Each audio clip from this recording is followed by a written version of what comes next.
Ready. Fred Alter. Yeah. Dick Dashnaw. Here. Bob Hallett. Here. Gary Lukens. Here. Georgie Schulte. Here.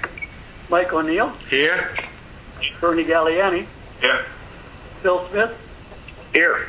And John Clays is here. We're all here. Okay, we got a full attendance. We'll start off with Patrick's comments, and if everybody would just hold their questions until he gets done, and then we can take your questions after. All right, ladies and gentlemen, thanks. I know you're a captured audience, pun intended, and we have a quick. I'm sure it'll be a quick meeting today. By the way, we'll save a lot of other things and discussions for the upcoming board meeting. And today, for staff, I'm here, Linda's here, Amy's here, and of course, Mr. O'Neill is leading the meeting today. I want to touch base on a couple things. The principal reason for being for the special meeting is that we want to go through the committee people. You all should have in front of you, Amy, resent, and probably resent again, your committee positions, your liaison positions. And the goal today is to go through them. Or for any questions, any concerns, i.e. we have an ARC, we're short a person right now. We need to talk about that. So let me go ahead and get started. First thing I want to talk about is our situation, our position current with the COVID-19. And I've been in touch with Mike on a daily basis, and you give me the reign of operational decisions, and I appreciate that. And I'm trying to make decisions that are the safest and the best decisions for the entire membership.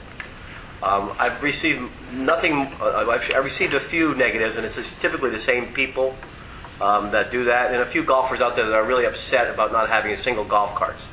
Other than that, everybody's been quite supportive and feeling good, I think, about our position current. We're changing weekly. As I told Mike, Monday to Monday and day to day, it's such a fluid thing that it moves regularly. So I try and move with it. This morning I woke up to, as an example, Marco Island voted last night to open up the beaches. And we're like the residents and even myself, and they're, what? But after we look into it and analyze it, they just opened up 2 passes for the residents in general. All the parking will be shut down, but the news is broadcasting it as Marco Beach is opened. That kind of thing. So, here, back to our position. So we took the tact of being very conservative and very cautious. They told us on the Sunday and Monday night news that this week is our 9/11, this week is our Pearl Harbor, and so this week we extended our position to stay in that conservative basis. The complaints that I've received from very few people is somebody's going to die out there in the golf course. It's too hot out there to walk. I can't play golf because of my age or my back and such things, and they're all acceptable. And so I hope you'll support our position in kind of being conservative and keeping our staff safe as well as our membership safe. Before we shut the pools down, there was the golfers would convene there, the parties were going on. We have pictures and content of that regularly. The golf course brings sociability. It brings groups together. We thought it was in our best interest to kind of quarter that a little bit. I really, really, really want to open up the golf course to single cart golfers. My position is, and I had a discussion with a member yesterday who's very strongly opinionated about it. And as I backed into it, he said, the members can come up and they can get their carts themselves. They can put the bags on, and then we can leave the carts and go. And I said to the member, who's going to sanitize? Who's going to clean that cart? If you get COVID and you came out of it, who's going to take care of that? Somebody has to do that. Somebody has to be here for the golf course. Chad came up with an idea and a position to limit his crews, which I thought was a viable position. He split his crews in half because we don't have to set the whole golf course up as it stands now. In order to run carts and run a full golf course out there, you need a full staff to do that. When the full staff comes in the door, they all congregate for the meeting. They all go to the time clock. They all go to the bathrooms. They all go to the break rooms together. So he made a separation between the staffs and still able to manage our golf course and keep it growing. It's actually in fantastic shape, a good rest period for it. So he has 2 crews working. They both work 3 shifts, and the next crew works 3 shifts. So his idea and position was, if the one person gets sick in the crew, that doesn't attack the other position of the crew. So they're separated. That was our general idea. I don't know if anybody else is doing that, but that was our position. So we're trying to avidly and really methodically go through each of the things The girls in the office, and myself, we're keeping 6-foot spans at every level, trying to protect each other from it. I have them limited, coming in different shifts. One's coming, one's going. Again, limiting the. Linda and I are generally here for the most part, but we're far apart from each other. And she can't stay away from me that long anyway, so. That was a grunt from Linda. Okay, so in the kitchen, we've taken the opportunity to completely sanitize this entire club, from the chandeliers to the floors to shampooing to the equipment we took out and stripped it down. We've gone through the bathrooms. We keep the housekeeping staff regularly, continuing to clean throughout the community. We have the bathrooms open at the fitness center, which are cleaned 3 or 4 times a day. We have the bathrooms on the golf course, which are cleaned 2 or 3 times a day, regularly available. We sanitize the ice machine. We sanitize handles. The housekeeping staff is very important at this time. What are we doing with staff? We keep everybody on we could. We're going to have to revisit it. Linda and I are working on it and starting to work on what Phil, you requested, and what we're already begun to think about, is what it's going to mean to us financially and rebudgeting and where we're going to be position-wise. We'll have something for you by the next meeting, we anticipate, and we'll give you a general synopsis of what we think is how it's going to affect us from a financial standpoint.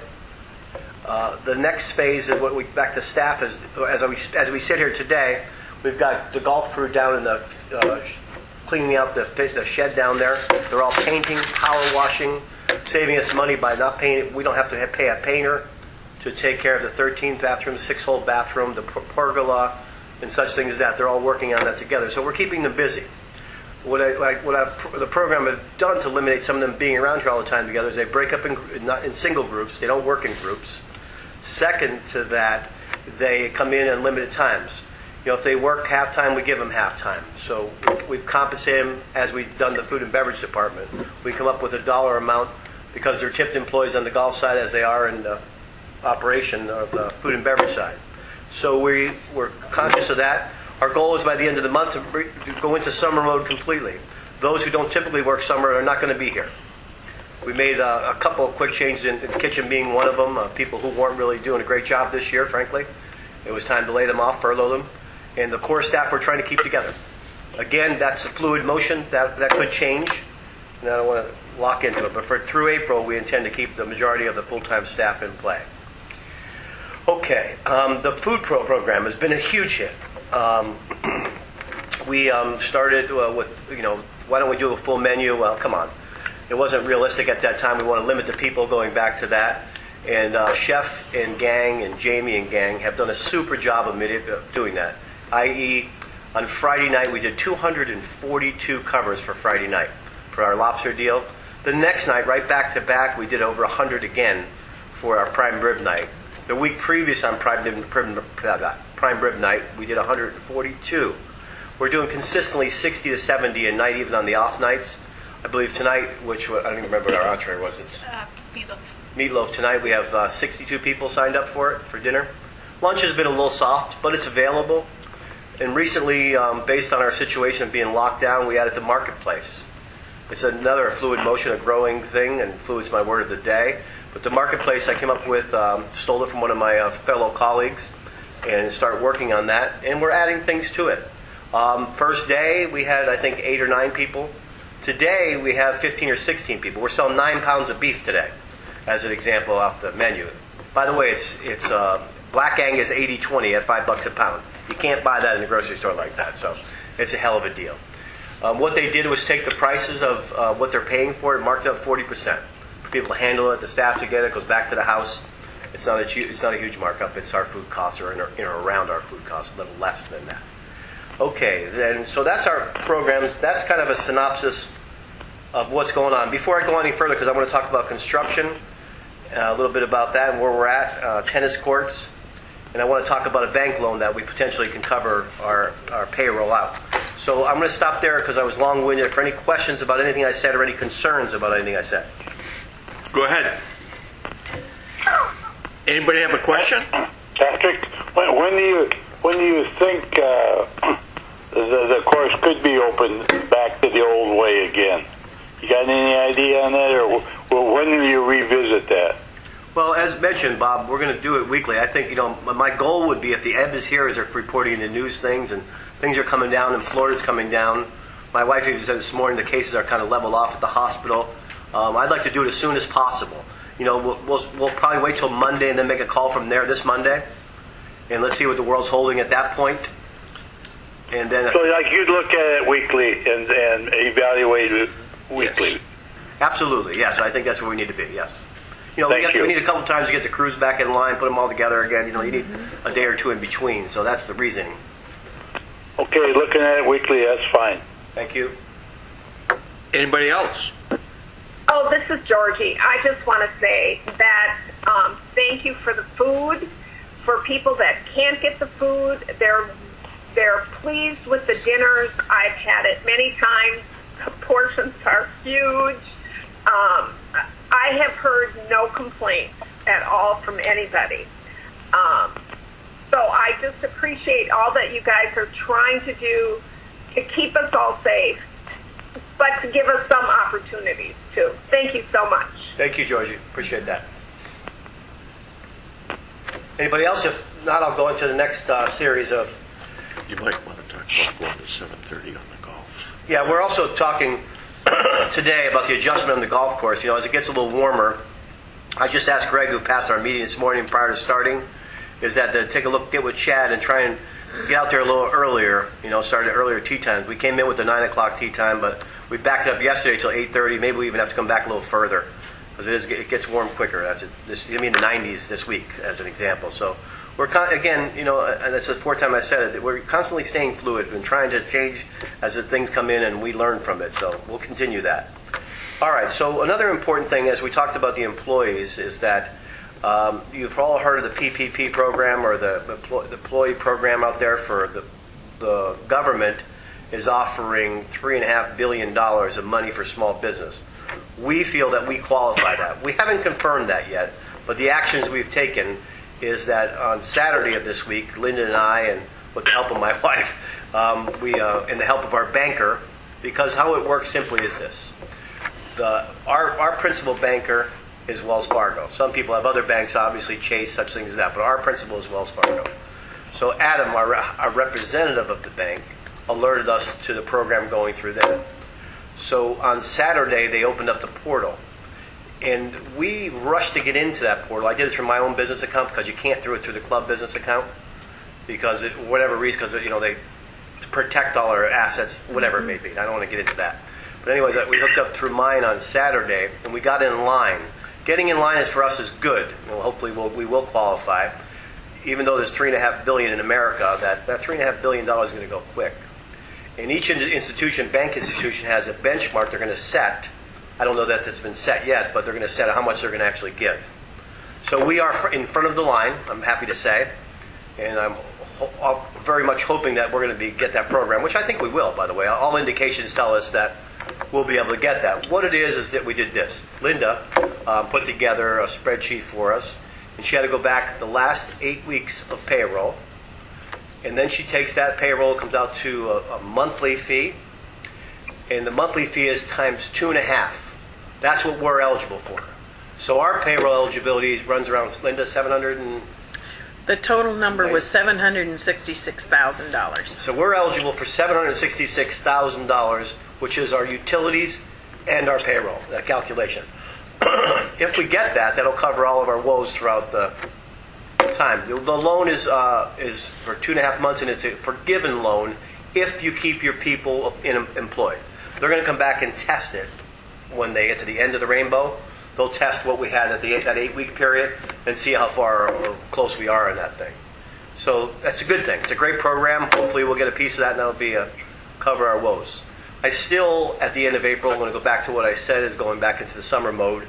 And people who don't work typically in the summer, we're going to make the cutbacks. I mean, I'm not going to change my position there. I don't think we should, personally. Okay. This is why I have a sore throat, because I talk too much, and I've been doing a lot of that lately. Okay, so let's talk a little bit. Where did I go here? I'm going to go back. Construction. Does anybody have any questions about the bank loan, by the way, before I move on? Yeah, I do, Patty. Yeah, okay, go ahead, Bernie. Just a couple of things. I happen to be talking to my son, who is a loan officer for Wells Fargo. Right. He explained to me this whole small business situation. Now, one of the criteria for getting this money, if I understand it, is to pay for the utilities and the payroll. But the people have to be on the payroll until June 30th. I guess that would be the full-time people. That's correct, sir. Okay, I mean, and the other aspect is that apparently they're running short of this money, all of these banks, because everybody is applying for this, so it's sort of first come, first served. So it seems to me like you're pretty much up to date, and hopefully we'll get it. The other thing he said is you should really check with your banker to make sure that our credit line will still be available to us when we want to take it.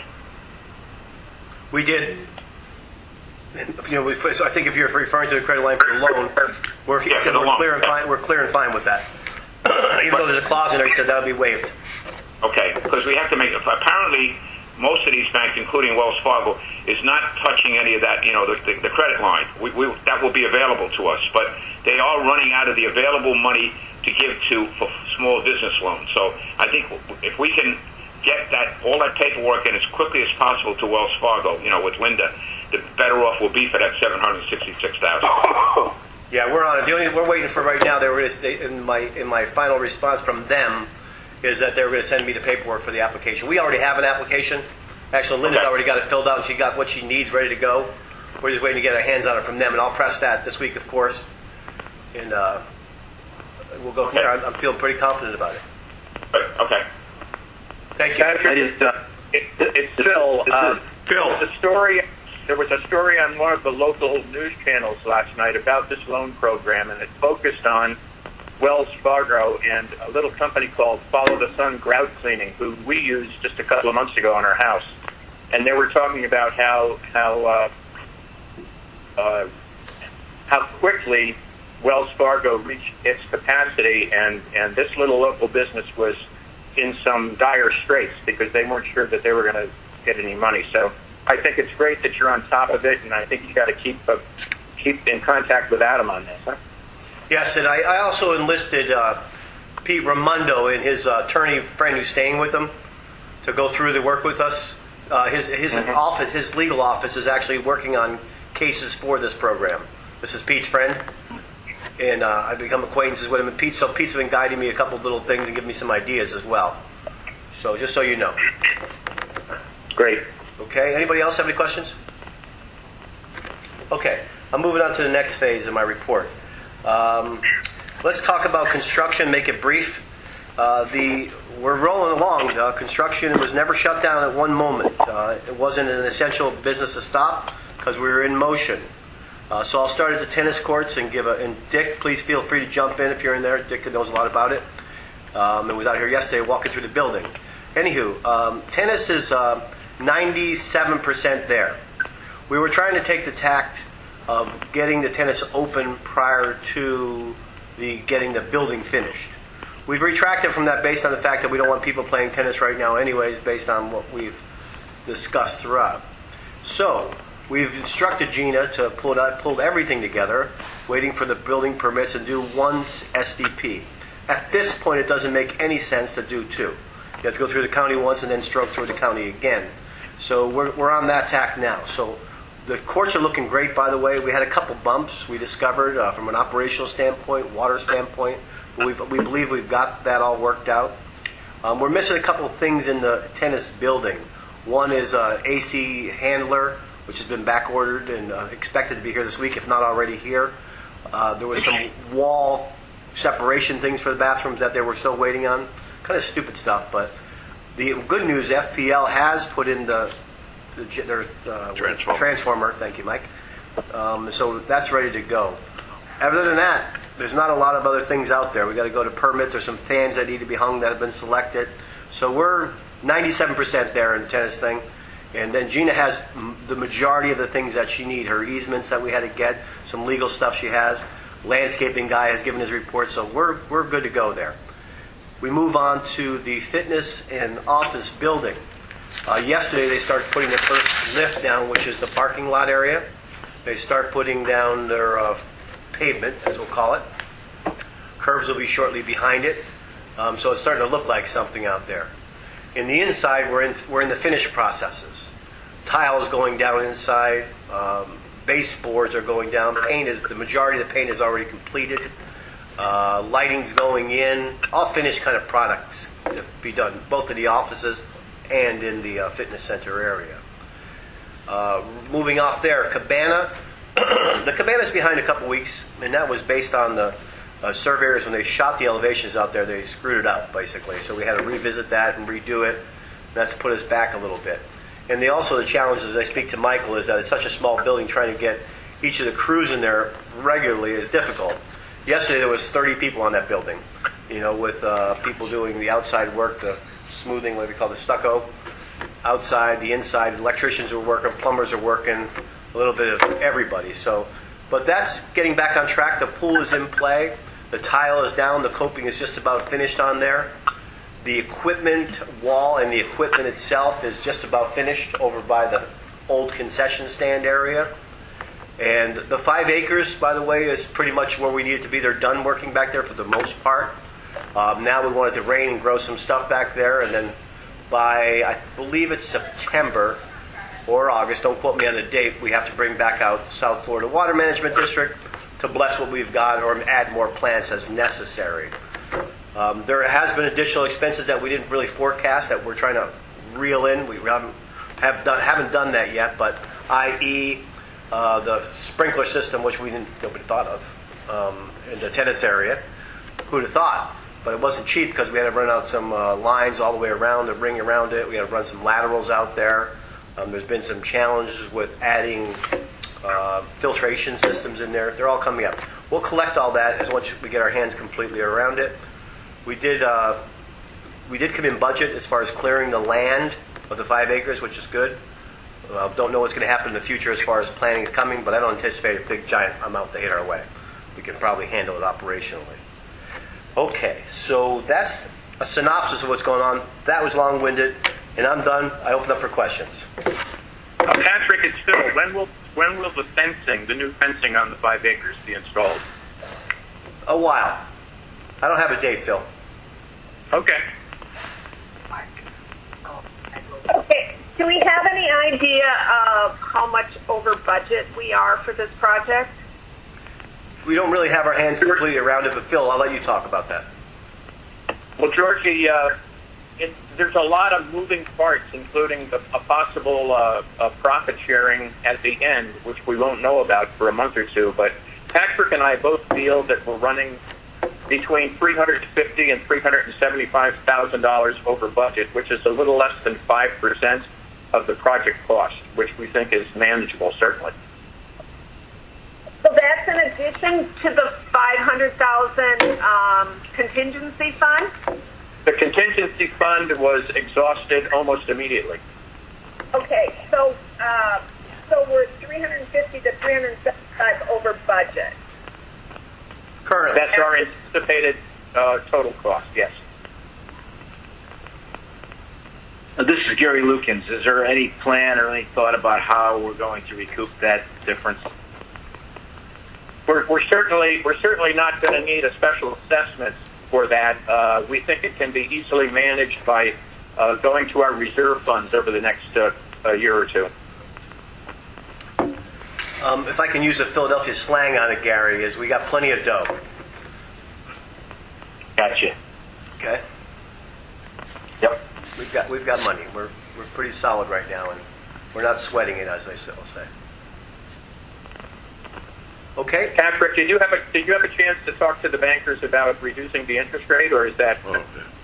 Yes, I have. With the help of Michael and gang, we have definitely. They're going to reduce. We're in between right now. I asked for 3. We're at 4.65. Bill, is that right? 4.45. 4.45, and they've come down to 3.99. I asked for 3, and I spoke to Adam a couple days ago when we were doing the bank information. And I said, "Listen, why can't we get to 3.5?" So that's still pending, but he's definitely moved. At this point, he's at 3.99. Terrific. So we're trying to make money somewhere, and hopefully it'll edge down to that 3.5, and we'll see what happens. I'm working on it. Any other questions?